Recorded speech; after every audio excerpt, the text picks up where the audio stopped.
Alright, so we have a gateway NVS system here. It's got a AMD processor in it. And, well, we're just going to turn it on and see what happens. User stated that it doesn't display on the screen and doesn't boot. So what we're going to do is turn it on. They had changed the charging port in it, but said nothing came on external or into our monitor. But we see that it's actually presenting video. So we'll turn it off,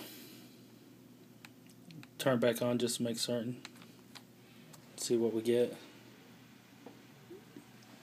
So there we go, we have the gateway, BIOS splash, and we have appears that the hard drive's not in there or it's formatted.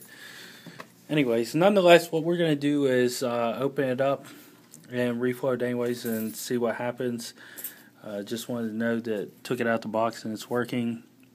Appears the wireless is doing its thing, so what we're going to do is check everything out and see where it goes. Okay, so we've got our board taken apart. Surprisingly enough, we have a Southbridge chipset here that we can reflow, and that's what we'll do with that.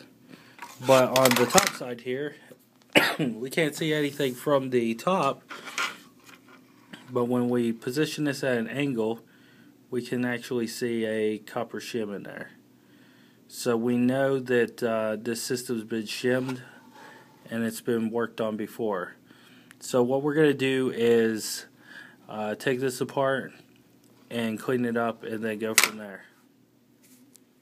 Okay, so we're going to turn our system on. We haven't snapped the keyboard back down, but we're going to turn it on and see if we can't get into the BIOS and see if we can't get to the video. So we're into the BIOS. We see everything is up and running.